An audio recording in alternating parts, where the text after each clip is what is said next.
1. A young painter, whose wife had been killed in an automobile accident 2 weeks before, stood in front of the open French doors of his studio in a silent house. His feet were far apart, as though he were poised to strike someone, and the look of frustration on his face contradicted the peaceful scene before him. A green slope, speckled with bright leaves fallen from the maples, dropped away to a pond that brimmed over the rock dam he had built in the spring.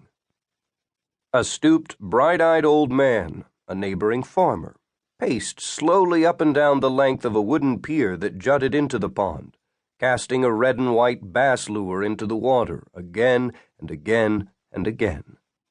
The painter, David Harnden, held a small dictionary in his hands, and in the frail warmth of Indian summer sunlight, he read and reread the definition of the word between timid and Timbuktu. The general idea, relation, or fact of continuous or successive existence.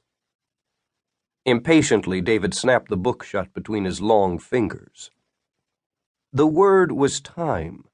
He ached to understand time, to defy it, to defeat it, to go back, not forward, to go back to the moments with his wife Jeanette, to the moments time had swept away. The old farmer's fishing reel sang.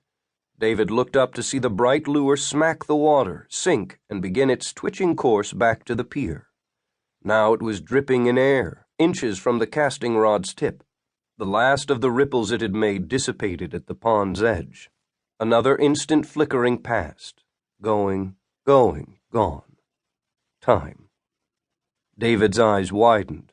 He knew his fascination with time was near lunacy, a flailing about, a reaction to tragedy.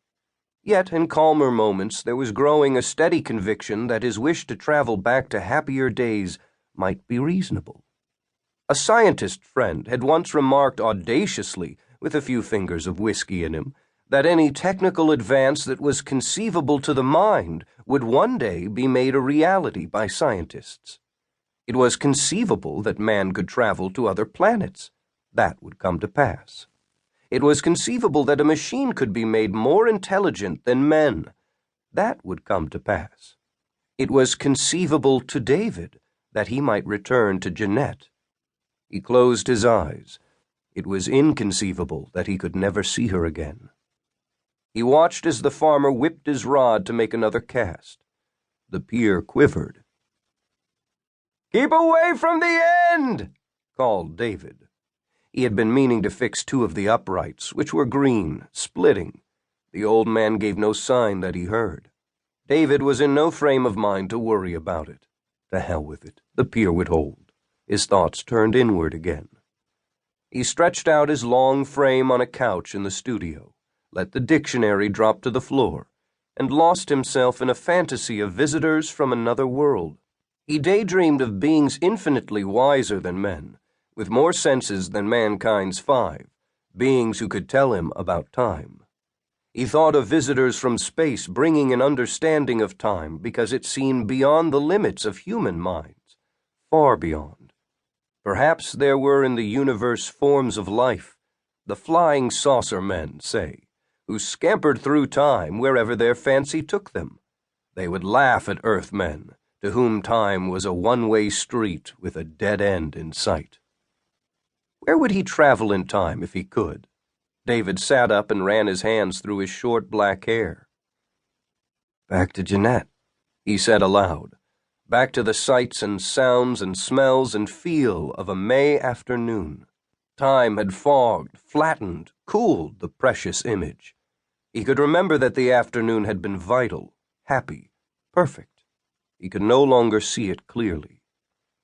Vaguely, heartbreakingly so, he could see himself and the handsome, laughing Jeanette as they had been on that day. The perfect moment. There were an infinite number of them, identically lovely. Married 2 weeks, they had come home to this house on that day, had jubilantly explored every room, exclaimed over the green, rolling tranquility framed in each window, had perched on the rock dam, had swirled bare feet in the rising crest of the pool and kissed, had lain on the slope's new grass.